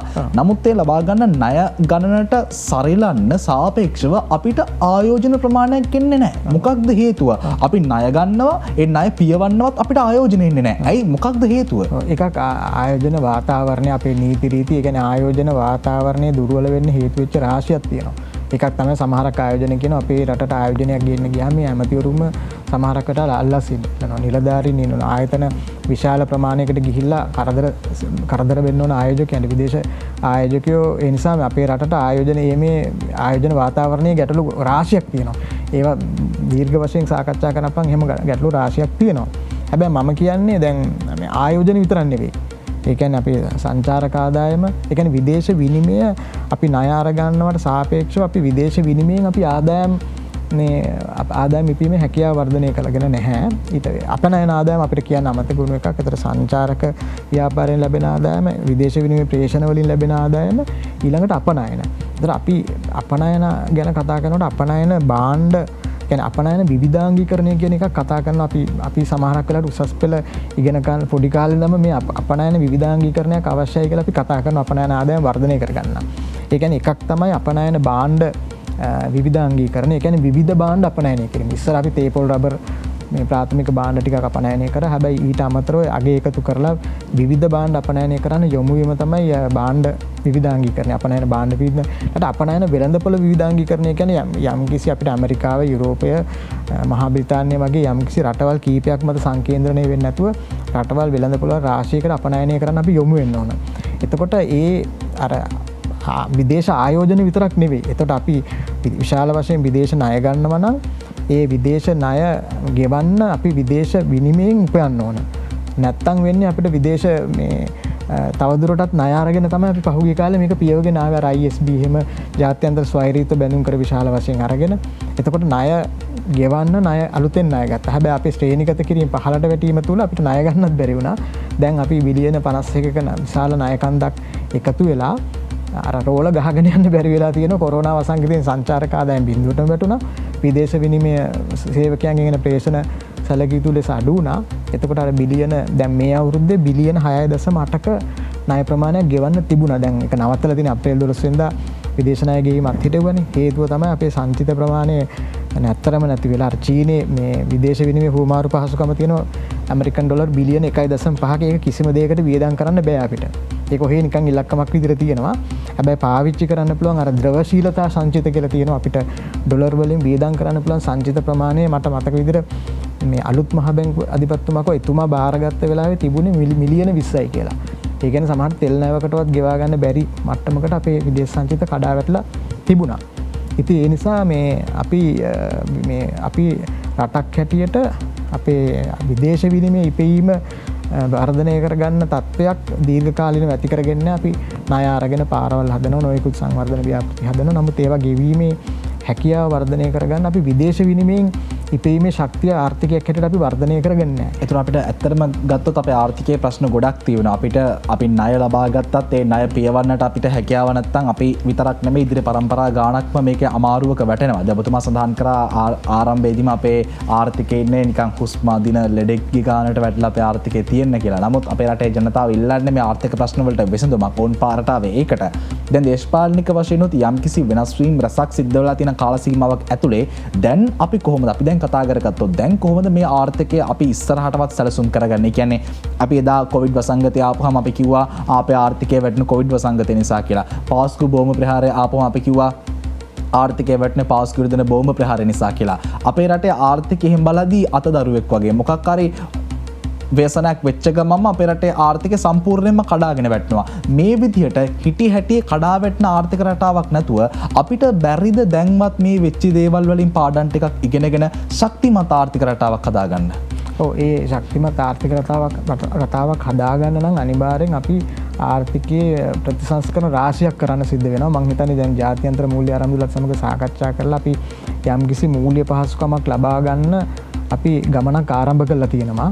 එතකොට ඒ ගමනේ ප්‍රමාදයන් සිද්ධ වුණා. මේ දේශපාලන අස්ථාවරයන් රජයන් මාරවීම, අගමැතිවරු මාරු වුණා, මුදල් ඇමතිවරු මාරු වුණා, ජනාධිපතිවරු මාරු වුණා. ඒ නිසා ඒකේ සැලකිය යුතු ප්‍රමාදයක් ඇති වෙලා තියෙනවා. අපි මේ ජාත්‍යන්තර මූල්‍ය ආරම්භලත් සමග මුදල් පහසුකමක් ගැනීමේ ක්‍රියාවලිය, ඒ ක්‍රියාවලිය තුළ අපිට ඊළඟට එකඟ වෙන්න වෙනවා යම්කිසි සාර්වාර්ථික වැඩසටහනකට ජාත්‍යන්තර මූල්‍ය ආරම්භදල සමග. එතකොට මම පුංචි බාධා කිරීමක් කරන්න ඔබතුමාට මෙතනම ප්‍රශ්නයක් ආව නිසා මට දැන් අපි හැමෝම අපේ රටේ ජනතාව බලාගෙන ඉන්නේ. ජනතාව විතරක් නෙමෙයි දේශපාලන පන්ති විශේෂයෙන්ම බලාගෙන ඉන්නේ මේ අන්තර්ජාතික මූල්‍ය ආරම්භදල අපිට ඇවිල්ලා ණයක් දෙනකන් තමයි අපි බලාගෙන ඉන්නේ. නමුත් දැන් අපි දැක්කා මාස ගාණක් තිස්සේ අපි අන්තර්ජාතික මූල්‍ය ආරම්භදලත් එක්ක සාකච්ඡා කරන අපිට තාම ණය මුදලක් ලැබිලා නැහැ. රනිල් වික්‍රමසිංහ මහත්මයා අපේ රටේ අග්‍රාමාත්‍යවරයා බවට පත් වෙද්දී කියන්නේ මේ වසරේ මම හරිනම් මැයි මාසයේ කාල සීමාවේදී වගේ IMF එක අන්තර්ජාතික මූල්‍ය ආරම්භදල අපේ රටත් එක්ක තාක්ෂණික මට්ටමේ සාකච්ඡා පටන් ගන්නවා. ඉන්න අනතුරු ඕන් කියනවා ප්‍රතිපත්තිමය සාකච්ඡා ආරම්භ කරන්නට සූදානම් කියලා. දැන් මාස ගාණක් ගිහිල්ලත් මහත්මයා මේක සාකච්ඡා විතරමයි. ණය ලැබෙන පාටක් නැහැ. එහෙම වෙද්දිත් අපි මේ අන්තර්ජාතික මූල්‍ය ආරම්භදල අපිට දෙන ණය කියන එක මතම රැඳිලා ඉස්සරහට ආර්ථිකය හදන එක සාර්ථකයිද? ඔව් ඇත්ත වශයෙන්ම මේ අපේ මේ වෙලාවේ තියෙන ප්‍රශ්නේ තමයි අපේ ණය තිරසාර නැහැ. ඒ ණය තිරසාරත්වය කියන එකේ අදහස තමයි අපේ විදේශ ණය ගෙවාගෙන යන්න බැරි තත්වයකට පත් වුණා. ඒ ණයක් ගන්න ඕනද අපි මේ වෙලාවේ? මම නම් හිතන්නේ ණයක් නොගෙන ඉදිරියට මොකද මේක විදේශ මුදල් ප්‍රශ්නයක් නෙදිනේ. අපේ සල්ලි අච්චු ගහලවත් මේක විසඳගන්න බෑ. අපිට දැන් විදේශ මුදලින් යම්කිසි ගෙවීමක් කරන්න තියෙනවා නම් ඩොලර් වලින් $1 උපයන්න ඕන. හැබැයි දැන් ওই අපනයන සංචාරක ඒවා වර්ධනය කළා අපිට මේ විදේශ ණය ගෙවාගෙන ඊළඟට අර බ්‍රිජිං ෆයිනෑන්ස් කියලා කියනවනේ අන්තර්කාලීන මූල්‍ය පහසුකම්. ඒ කියන්නේ ජාත්‍යන්තර මූල්‍ය ආරම්භදලේ ණය පහසුකම් ලැබෙනකන් අපි ජීවත් වෙන්න අපිට විදේශ විනිමය මුදල් අවශ්‍ය වෙනවා. තෙල් ටික ගේන්න, ගෑස් ටික ගේන්න, ඖෂධ ටික ගේන්න. ඒ නිසා අපිට යම්කිසි ණය පහසුකමක් අරගෙනම තමයි යන්න වෙන්නේ. හැබැයි ඔබ කියන්නේ දැන් මේ සාකච්ඡා කරනවා මේ ලැබුණ නැහැ කියලා. අපිට මුලින්ම අර ණය තිරසාර බව ඇති කරගන්න වෙනවා. ඒකට තමයි අර ණය ප්‍රතිව්‍යුහගත කරන්න ආයතන දෙකක් මේ විශේෂඥයෝ පත් කළා. ක්ලිෆර්ඩ් චාන්ස් ආයතනයයි ඒ විදේශ මේ මූල්‍ය සහ නීති විශේෂඥයෝ පත් කළා. ඒ ණය ප්‍රතිව්‍යුහගත කිරීමේ ක්‍රියාවලිය දැන් ආරම්භ කරලා තියෙනවා. නමුත් ඒවයි ප්‍රමාදයන් සිදු වුණා මේ දේශපාලන අස්ථාවරභාවයන් නිසා, රජයන් වෙනස් වීම නිසා ඒවයි විශාල ප්‍රමාදයන් සිදු වුණා. හැබැයි දැන් අපි ජාත්‍යන්තර මූල්‍ය ආරම්භවල 16 වතාවක් ගිහිලා තියෙනවානේ. හැබැයි ඒ ඉතිහාසයේ කිසිම වෙලාවක අපේ ණය තිරසාර බව නැති වෙලා තිබුණේ නැහැ. ණය තිරසාර බව කියන්නේ මම කලින් කිව්ව විදිහටම අපේ ණය ගෙවාගෙන යන්න පුළුවන් හැකියාව තිබුණා කලින්. ඒ කියන්නේ කොච්චර ණය ගත්තත් ඒ අවුරුද්දේ තියෙන ණය වාරික ටික කලට වේලාවට ගෙවාගෙන යන්න හැකියාව තිබ්බා. ඒතර අපි දිගටම ආඩම්බරයෙන් කියපු දෙයක් තමයි අපේ නිකැලැල් ණය සේවාකරණය කිරීමේ ඉතිහාසයක් තිබ්බා. ඒ කියන්නේ ණය වාරිකය සහ පොලිය නිසි කලට වේලාවට ගෙවාගෙන අපි ආවා මෙච්චර කාලයක්. හැබැයි ඉතිහාසයේ පළවෙනි වතාවට තමයි අපිට ණය ගෙවා ගන්න බැරි වුණේ. අප්‍රේල් 12 වෙනිදා අපිට ණය ගෙවන්න බැහැ කියලා අපි ලෝකෙටම ප්‍රකාශ කළා. ඒතර ඒ කියන්නේ ඒකේ ඔෆිෂියලිම අපි ඩිෆෝල්ට් වුණා අපේ රට. ණය ගෙවීම පැහැරහරන රටක් බවට පත් වුණා. ඉතින් ඒ එහෙම වුණායින් පස්සේ ජාත්‍යන්තර මූල්‍ය ආරම්භවලට කිසිම මුදල් පහසුකමක් අපිට ලබා දෙන්න බැහැ. හරි අපිට මහත්මයා දැන් ඔය තත්ත්වය උඩ අපිට ජාත්‍යන්තර මූල්‍ය ආරම්භවල යම්කිසි ණය ප්‍රමාණයක් අපි ලබා දුන්නමයි කියලා හිතමුකෝ.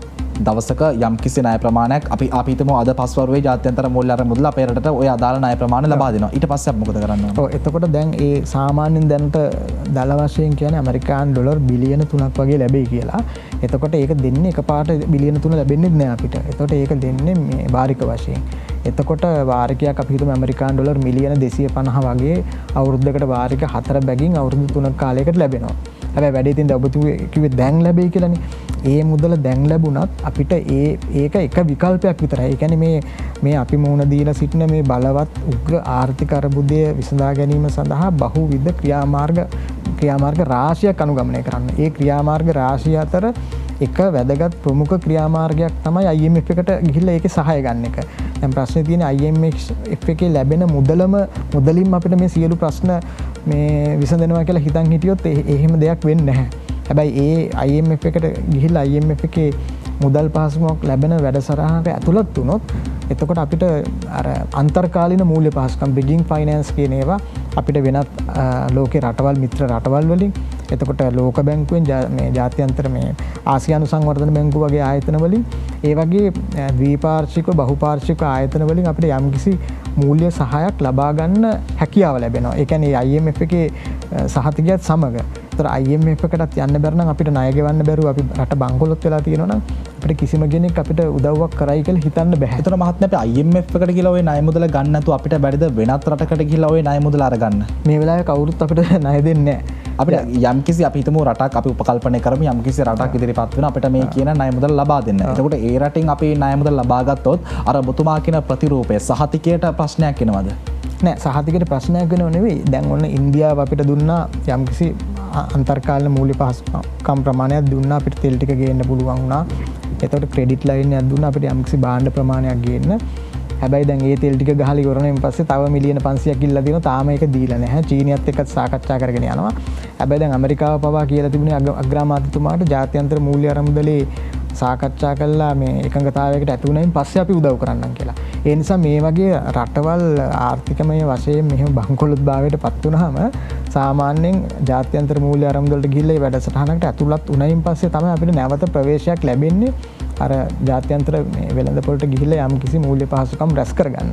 ඉතින් ඒ අතර අපිට අර මිත්‍ර රටවල් වලින් අපිට මේ පුළුවන් නම් යම් කිසි මුදල් ප්‍රමාණයක් හොයාගන්න ඒක අපිට ශක්තියක් වෙනවා. අපිට මේ ඒ ජාත්‍යන්තර මූල්‍ය අරමුදලේ මුදල් පහසුකම ලැබෙනකන් අපිට අපේ විදේශ විනිමය ප්‍රශ්නය සමනය කරගන්න ඒක ශක්තියක් ලැබෙනවා. මම පුංචි බාධා කිරීමක් කරන්න ඔබතුමාට. ඒ අපි කතා කරේ ජාත්‍යන්තරයත් එක්ක අපි කොහොමද ගනුදෙනු කරලා අවශ්‍ය ණය මුදල් ටික ලබාගෙන අපේ ආර්ථිකය හදන්නේ කියන කාරණේ පිළිබඳව. නමුත් මතක තියාගන්නට ඕනේ කාරණය මම හිතනවා මහත්මයා ජාත්‍යන්තරයත් එක්ක අපි මේ විදිහට ගනුදෙනු කරලා ණය මුදල් ලබා ගත්තී අපි දේශීය වශයෙන්ුත් මේකට ලෑස්ති වෙන්න ඕනේ කියලා. අපි අපනයන දියුණු කරන්නට හෝ වේවා අපේ දේශීය ආර්ථික රටාවකුත් අපි ශක්තිමත් කරගන්නට ඕනේ කියලා අපි හිතනවා. අපි පිළිබඳව කතා කරමු. ඊට පෙර ආතෝ සූදානම් කෙටි විරාමයක් ලබා ගන්නට.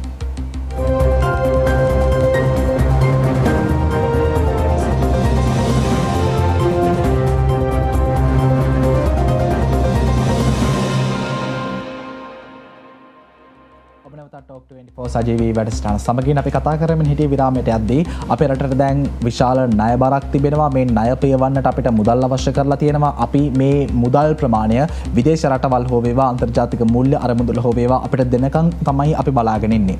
ඒ කාරණා ටික අපි පැහැදිලි කරගත්තා. නමුත් දැන් ප්‍රශ්නේ තමයි මහත්මයා අපිට අපේ රටේ ඉන්ධන අර්බුදයක් තිබ්බා. හැබැයි අපි දැක්කා අපේ රටේ ජනතාව ඇතැම් පිරිස් වෙරළට ගිහිල්ලා තෙල් නැවක් එනකන් වෙරළ දිහා බලාගෙන ඉන්නේ නැතුව ඉන්ධන අර්බුදයටත් අලුත් විසඳුම් හොයන්නට රට තුළින් විවිධ නෙමෙවුම් කරලා මේකට විසඳුමක් හොයන්නට තරුණ ප්‍රජාව උත්සාහ කරා. ඒ වගේ අපේ රටට ණය බරක් තියෙනවා. මම පිළිගන්නවා අපිට ඒ ණය පියවන්න ඔබතුමා සඳහන් කරන ආකාරයට අනිවාර්යයෙන්ම විදේශීය රටක් හෝ වේවා IMF එක හෝ වේවා මැදිහත් වෙලා ණය මුදලක් ලබා දෙන්න ඕනේ. ඒකත් අපි පිළිගන්නවා. නමුත් ඊට සමගාමීව අපේ රට ඇතුළෙත් යම්කිසි ආර්ථික ප්‍රතිසංස්කරණ ටිකක් සිද්ධ වෙන්නට ඕනේ නේද මේ ආර්ථික රටාව නැවතත් අපේ ශක්තිමත් කරලා ගන්න. අනිවාර්යයෙන්ම. ඒ කියන්නේ අපි මේ හැමෝම කියන්නේ මේ ණය විතරක් ණය වෙලා විතරක් මේ ප්‍රශ්نين ගොඩ යන්න බෑ අපිට.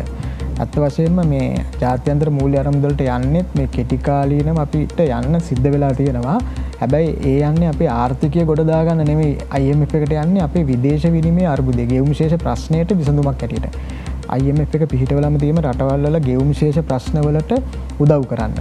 එතකොට ඒ ප්‍රශ්නෙට අපි IMF එකට ගිහලා උදව් ගත්තට අපේ ආර්ථිකය ගොඩ යනවා කියලා අපිට කියන්න බෑ. විදේශ විනිමය අර්බුදය සමනය කරගන්න පුළුවන් වෙයි. හැබැයි අපේ ආර්ථිකය හදාගන්න ඕන අපේ ආර්ථිකය ගොඩ දාගන්න ඕන අප විසින්මයි. එතකොට අපි විසින් විශාල ප්‍රතිසංස්කරණ රාශියක් කරන්න ඕන. අපේ සංචාරක ව්‍යාපාරය දියුණු කරගන්න වෙනවා. විදේශ ආදායම් උපය ගන්න අපනයන ආදායම් වර්ධනය කරගන්න ඕන. එතකොට විදේශ විනිමය ශ්‍රමිකයන්ගෙන් අපිට ලැබෙන ආදායම් වැඩි කරගන්න ඕන. ඊට පස්සේ අයවැය හිඟි අඩු කරගන්න ඕන. ඒ වගේ අපේ ආර්ථිකය හදාගන්න අපිට රාශියක් කටයුතු කරන්න තියෙනවා. අනිත් එක තමයි අර පාඩු ලබන රාජ්‍ය ආයතන විශේෂයෙන් යාලංකා ආයතනය, විදුලි බල මණ්ඩලය, තෙල් සංස්ථා වගේ ආයතන විශාල වශයෙන් පාඩු ලබන ආයතන. එතකොට දැන් මේ වගේ පාඩු ලබන ආයතන රාශියක් තියෙනවා.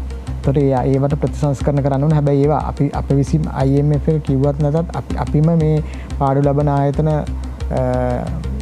මූල්‍ය තත්ත්වය හොඳ තත්ත්වයට පත් කරගන්න ඕනේ. එහෙම ප්‍රතිව්‍යුහගත කරගන්න වෙනවා. ඒවා අපිම කරන්න වෙනවා. IMF එක කිව්වත් නැතත් ඒවා කරගත් ඒවා දීර්ඝ කාලයක් මේ අත්‍යවශ්‍ය ප්‍රතිසංස්කරණ නොකර නිසා තමයි අපි මේ අමාරු තත්ත්වයට වැටලා තියෙන්නේ. මොකද ඒවා පාඩු ලැබුවාම ට්‍රෙෂරි එකෙන් සල්ලි දුන්නායින් පස්සේ රජයේ අයවැයහිගේ වැඩි වෙනවා. ඒකට මුදල් අච්චු ගැහුවොත් එහෙම උද්දමනය වැඩි වෙනවා. මේ ගැටලු රාශියක් චක්‍රයක් වගේ දිගටම මේ ප්‍රශ්නෙට අපිට මුහුණ දෙන්න සිද්ධ වෙනවා. ඉතින් වහාම දැන් මේක අපි තීරණාත්මක අවස්ථාවක්, ආර්ථිකය මරණාසන්නව තියෙන අවස්ථාවක්, අපි සියලු දෙනාම දුකේ ඇලී ගලී සිටින අවස්ථාවක්. ඒතර වහාම දැන් ජනාධිපතිතුමා පත් වෙලා මේ පාර්ලිමේන්තුවේ යම්කිසි ප්‍රතිපත්ති ප්‍රකාශනයකුත් ඉදිරිපත් කළා. එතකොට දැන් එතුමා ආරාධනා කළා තියෙනවනේ මේ සර්වපාක්ෂික රජයක් ඇති කරගන්න කියලා. ඒතර අපි සියලු දෙනාම පිළිගන්න දෙයක් තමයි මේ සියලුම දෙනා එකතු වෙලා සාමූහික යම්කිසි අන්තර්කාලයකට හෝ, ඒ කියන්නේ දේශපාලන වාද වේද తాවකාලිකව යම්කිසි කාලයකට, මොකද දේශපාලනය කරන්නත් අපේ රට තියෙන්න ඕන. අපිට යම්කිසි අන්තර්කාලයකින් පසු ඡන්දවලට ගිහිල්ලා දැන් වහාම මැතිවරණයකට යන්න අමාරු තත්ත්වයක් තියෙන. අපිට කඩදාසිත් නෑ, මේ ඡන්ද කොලයක්වත් ගහගන්න විදිය නෑ, ඩොලර් නෑ. අපි දන්නවා මේ කඩදාසි ගන්න විශාල අර්බුදයක් තියෙන මේ වෙලාවේ. ඒ නිසා අනිත් එක වහාම මැතිවරණයකට ගියොත් මහජනතාව තවත් පීඩාවට පත් වෙන්න පුළුවන්. ඒ නිසා යම්කිසි අන්තර්කාලයකට සියලුම දෙනා එකතු වෙලා මහජනතාවත් යම්කිසි ඉවසීමකින් කටයුතු කරලා, විශේෂයෙන් මහජනතාව මෙහිදී මේ ඉන්ධන අපි හිතන්න හොඳ නෑ අර කලින් විදියට ඕන තරම් ඉන්ධන ගහගෙන ෂෙඩ් එකට ගිහිල්ලා එහෙම ගහගෙන යන්න පුළුවන් කාලයක්, සැලකිය යුතු කාලයකට එන එකක් නෑ. ඒ නිසා අපි සීමිතව අපි හැමදෙනාම ඉන්ධන පරිභෝජනය ජන සමාජයක් විදිහට, රටක් විදිහට අපි අවම කරගෙන, ඒ වගේම විදේශ විනිමයෙන් කරන වියදම් භාණ්ඩ මිලදී ගැනීම මිනිස්සු විදිහට අපි පුළුවන් තරම් අවම කරගෙන ඒ රජයේ ප්‍රයත්නයට, කියන්නේ රජයේ අඩුපාඩු වැරදි තියෙනවා ඒ ඔක්කොම හරි කියනවා නෙවෙයි. හැබැයි එහෙම නැති වුණොත් මේ සියලුම අපි කැමති අකමැති සියලු දෙනාම එකතු වෙලා සමහර දේශපාලනඥයන්ට අර ප්‍රතිපත්තිමය වශයෙන් විරුද්ධයත් එක්ක එකතු වෙලා යම්කිසි අන්තර්කාලයකට එකතු වෙලා රටේ ආර්ථික තරමක් දුරට ඔසව ගන්න යම්කිසි ගමනක් යන්න වෙනවා කෙටි කාලයකට. ඔබතුමා කියන හැමෝම එකතු වෙලා මේ වෙලාවේදී මේ ප්‍රශ්නේ විසඳන්නට අපි දායක වෙන්නට ඕනේ කියන එක. මගේ කාලය ඉතාමත් සීමිත නිසා මම ඊළඟ ප්‍රශ්නට ඉක්මනින් යන්න. මොකද මේ ටික ඔබතුමාත් එක්ක අනිවාර්යයෙන්ම කතා කරගන්න ඕනේ. ඔබතුමා පැමිණි අවස්ථාවේදී දැන් අපි දකිනවා මහත්මයා, අපේ රට අනෙක් රටවල් එක්ක අපි සංසන්දනය කරද්දී අපේ රටට ඉතාමත් වන ස්වභාවික සම්පත් තිබෙනවා. යාපනයට ගියාම යාපනයේ ජනතාවට ආවේනික වෙච්ච උන්ගේ ආර්ථික රටාවක් තියෙනවා. නෝරෙල්ලියට ගියපුවාම උන්ගේට ඒ තියෙන දේශගුණයත් එක්ක උන්ට ආවේනික වෙච්ච ආර්ථික රටාවක් තියෙනවා. පුත්තලමට, හලාවතට, කොළඹට මේ හැම රටේ අස්සක් මුල්ලක් නැර හැම ජනතාවටම ආවේනික වෙච්ච උන්ගේ ආර්ථික රටාවක් තිබෙනවා. නමුත් අපි දකිනවා අපිටත් වඩා ආර්ථික සම්පත් අඩු, ස්වභාවික සම්පත් අඩු රටවල් අපිව පහු කරගෙන ආර්ථිකමය වශයෙන් ඉස්සරහට ගිහිල්ලා. එතකොට අපිට බැරිද අපේ රටේ තියෙන මේ ස්වභාවික සම්පත් තවදුරටත් ප්‍රයෝජනවත් විදිහට යොදවන්න? ඒ කියන්නේ අනිවාර්යයෙන්ම පුළුවන්. අපේ මේ සෑම රජයක්ම දේශපාලනික වශයෙන් මේ එක රජයක් ආවෙන් පස්සේ ඒ ප්‍රතිපත්ති ඔක්කොම වෙනස් කරලා, ඒවා වෙනස් කරලා ඊළඟට එන දේශපාලන කණ්ඩායම ඒගොල්ලන්ට ඕන විදිහට, ඒගොල්ලෝ විශ්වාස කරන විදිහට මේවා ගෙනියන්න උත්සාහ කරනවා. ඉතින් ඒ තුල මම හිතන්නේ අපේ රටේ මේ විශේෂයෙන් ආර්ථික වර්ධනය උපරිම තත්ත්වයට පත් කරගන්න, අපේ ආර්ථික වර්ධනයේ විභව මට්ටමට යන්න, ඒ කියන්නේ අපේ උපරිම මට්ටමට යන්න, ටූරිසම් වලින් වෙන්න පුළුවන්, ඉකොනොමික් ග්‍රෝත් එකකින් වෙන්න පුළුවන්, මේ දේවල් වල උපරිම ශක්්‍යතාවය අපේ ආර්ථිකයට, මහජනතාවට ලබා ගන්න විශාල බාධාවක් වෙලා තියෙනවා. මොකද ජාතික ආර්ථික පිළිවෙතක් නැහැ. ඒ රජය ආවයින් පස්සේ ඒගොල්ලන්ට අවශ්‍ය ඒගොල්ලෝ දකින දේවල් කරන්න යනවා. සමහරට ඒවා රටට අවශ්‍ය දේවල් නෙවෙයි. ඒගොල්ලෝ හිතන දේවල් එහෙම කළා අසාර්ථක වෙලා තමයි මේ අද තියෙන අර්බුදයටත් ඇවිල්ලා තියෙන්නේ. එතකොට දැන් ඒගොල්ලෝ හිතනවා බදු කප්පාදු කරලා ආර්ථිකය ප්‍රොමෝට් කරලා ගන්න පුළුවන් කියලා හිතුවා 2019 අගේදී. හැබැයි ඒක මම නම් හිතන්නේ ඒ වෙලාවේ කොරෝනා වසංගතයක් ආවේ නැතත් මං හිතන්නේ බදු අඩු කරන්න තිබුණු අවස්ථාවක් නෙවෙයි. එතකොට අර කෘෂිකර්ම ප්‍රතිපත්ති, ඒ කියන්නේ කවුරු හරි රාජ්‍ය නායකයා වුණත් සියලුම විෂයන් ගැන දන්න විද්වතෙක් නෙවෙයි මේ ජනාධිපතිතුමා වුණත්. ඔහු දන්න විෂයන් තියෙන්න පුළුවන්. හැබැයි දන්න අයගෙන් අහලා විමසලා නිවැරදි ප්‍රතිපත්ති රට වෙනුවෙන් ක්‍රියාත්මක කරනවා. එහෙම ක්‍රියාත්මක කරොත් තමයි අර ඔබ සඳහන් කළ විදිහට අපේ රට අපි ලෝකෙ වෙන රටවල් එක බැලුවහම, ලෝකෙ වෙන රටවල් වලට ගියාම අපිට තේරෙනවා අපේ රටේ මොනතරම් සම්පත් ප්‍රමාණයක් තියෙනවද, අපේ මොනතරම් මේ ස්වභාව සෞන්දර්යයෙන් අනුන රටක්ද, සංචාරක ව්‍යාපාරයට විශාල විභවතාවයක් තියෙනවා අපේ දියුණු කරන්න. එහෙම නැති දැන් ඩුබායි වගේ කාන්තාරේ හොටෙල් සදලා ගස් පවල හැම ගහකටම වතුර බටයකින් වතුර දෙන්නේ. හැම ගහකටම හැමදාම වතුර දීලා තමයි ඒගොල්ලෝ යම්කිසි ගහක් පවලා තියෙන්නේ. දැන් අපේ රටේ එහෙම කිසිම ප්‍රශ්නයක් නැහැ. මුහුද තියෙනවා, ලස්සන වෙරළ තීරයක් තියෙනවා. නමුත් ඒ නිසි ප්‍රතිපත්ති ක්‍රියාත්මක නොකිරීම නිසා අපිට අපේ රටේ සම්පත් වලින් ප්‍රයෝජන අරගෙන මේ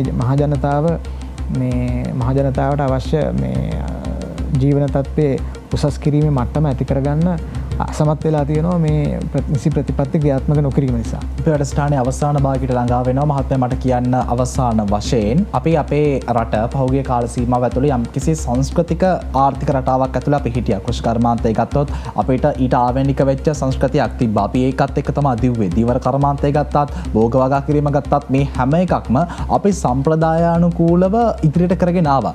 දැන් ලෝකේ රටවල් ඊට වඩා වෙනස්. අපි දකිනවා අපිට වඩා බංග්ලාදේශය ගත්තත් අපිට වඩා පහළ ආර්ථික රටාවක් තිබ්බ රටවල් කොවිඩ් වසංගතයෙන් අනතුරු ඕනුත් අපිව පහු කරගෙන ඉස්සරහට දුවනවා. දැන් මේ ලෝකයේ අපිට ඉස්සරහින් ඉන්න රටවල් එක්ක හරියට දුවන්න කලින් තිබ්බ ලංකාව අපිට ආය හදන්න මේ අපි අරගෙන ආපු සම්ප්‍රදායික ආර්ථික රටාව වෙනස් කරලා මොන හරි අලුත් දේවල් මේකට අපි ඇප්ලයි කරන්න ඕනද, ආදේශ කරන්න ඕනද අපේ ආර්ථිකයට? ඔව් අනිවාර්යයෙන්ම අපේ මෙච්චර කල් පැමිණි ගමන් මඟ ගැන පසුවිමරමක් කරන්න, විශේෂයෙන් දැන් මේ වෙලාවේ ආර්ථිකය පනාදිමින් සිටින අවස්ථාවක නිසා මේ වෙලාවේ හදිසියේ කරන්න ඕන හදිසීම ප්‍රශ්නේ තමයි මේ විදේශ විනිමය හොයාගෙන අපිට මේ අපේ ජීවත් වීමේ ප්‍රශ්නය. ඒ කියන්නේ අපිට මේ තෙල් ටික නැහැ, ගෑස් ටික නැහැ. මේ ප්‍රශ්න ටික කෙටි කාලින විසඳ ගන්න ඕන ප්‍රශ්න ටික විසඳගෙන මැදි කාලින සහ දිගු කාලින ක්‍රියාමාර්ග වලට යන්න වෙනවා. ඉතින් අර ඔබ කිව්වා වගේ වෙනත් රටවල් ගිහිලා තියෙන අර නිවැරදි ප්‍රතිපත්ති අනුගමනය කිරීමෙන් ඒ රටවල් වල තියෙන සම්පත්, ඒ වගේ මේ රටවල තියෙන ඵලදායීතාවය, කාර්යක්ෂමතාවය වැඩි කරගෙන ඉතින් අපේ රටේ ප්‍රතිසංස්කරණ ගොඩාක් වෙලා නැහැ. රාජ්‍ය සේවය එදා තිබුණු රාජ්‍ය සේවයමයි. දැන් ට්‍රාන්ස්පෝර්ට් එක ගත්තොත් අපි ඉස්කෝලේ යන කාලේ තිබුණු බස් එක දුම්රියමයි තියෙන. ඒවයි පහසුකම් තවත් අඩු වෙලා තියෙනවා. ඉතින් ඒ නිසා මම හිතන්නේ මේ දේශපාලක ඇත්ත වශයෙන්ම මේ රජයට මාරු වෙන ප්‍රතිපත්ති ක්‍රියාත්මක නොකර යම්කිසි ජාතික ආර්ථික ප්‍රතිපත්තියක්, දැන් අපි හිතමු ජාතික අපනයන ක්‍රමවේදී කියලා එකක් පහුගිය කාලේ හැදුවා. එතකොට මොන රජය ආවත් ඒකේ අඩුපාඩු තිබ්බොත් හදාගෙන ඉදිරියට යන එක වෙනම දෙයක්. සංචාරක ප්‍රතිපත්තියක් ඇති කරගන්න ඕන, අපනයන ප්‍රතිපත්තියක් ඇති කරගන්න ඕන, මේ වගේ කෘෂිකර්ම ප්‍රතිපත්තියක් ඇති කරගන්න ඕන. එහෙම මේ දේශපාලන අරමුණු අනුව මේවා වෙනස් නොවි එහෙම නිවැරදි ප්‍රතිපත්ති ඇති කරගත්තොත් අපිට මං හිතන්නේ අපේ රටේ සම්පත් වලින් උපරිම ප්‍රයෝජන ගන්න පුළුවන් වෙයි කියලා. බොහොම ස්තුතියි ඔබතුමන්ට. බොහොම ස්තුතියි. අපි වැඩසටහනේ අවසානය කරා ළඟා වුණා. දවසේදී අපි කතා කරේ වැඩසටහන ආරම්භයේදී සඳහන් කරා වගේම අපේ රටේ ජනතාව යම්කිසි ආර්ථික ප්‍රශ්නයකට විසඳුම් ඉල්ලන්න මහපාරට ආවා. අනතුරු අපේ රටේ දේශපාලනික වශයෙන් වෙනස් වීම් රසක් සිද්ධ වුණා. හැබැයි අපේ රටේ ජනතාව තුළ ප්‍රශ්නය තිබ්බා. ජනතාව උත්තර ඉල්ලපු ආර්ථික ප්‍රශ්නයට විසඳුම් හම්බුණාද කියන කාරණේ පිළිබඳව අද Talk 24 වැඩසටහනින් පුරා හෝරාවක් තිස්සේ අපි කතා කරේ මේ පිළිබඳව. අපේ රටේ ආර්ථිකය අපි දැන් යම්කිසි තැනකට ළඟා වෙලා ඉන්න මොහොතක කොහොමද අපි අපේ රටේ ආර්ථිකය ඉස්සරහට හදන්නට ඕනි කියන කාරණේ පිළිබඳව අපේ පුරා පැයක් ඔස්සේ කතා කරා. අවසාන වශයෙන් ඔබට කියන්නට තියෙන්නේ අප රට තුළ දේශපාලනය කරන්නත්, අපේ රටේ සංස්කෘතිය පවත්වාගෙන යන්නත්, අපේ රටේ මොනියම්ම හෝ ක්‍රියාමාර්ග කටයුතු වැඩ සිද්ධ කරන්නත් පළමු කාරණය අපිට රටක් තියෙන්නට ඕනි. ඒ නිසා මේ රට ගොඩනගන්න අපි දායක වෙමු. රටේ ආර්ථිකය හදන්න අපි හැමෝම එකට එක්කාසු වෙමුයි කියන ප්‍රාර්ථනා ඉල්ලීමත් එක්ක Talk 24 වැඩසටහන නිමවට පත් කරනම් තවත් මෙවැනිම කාලින සහ කාලෝචිත Talk 24 වැඩසටහනකින් අපි නැවත හමු වෙමු.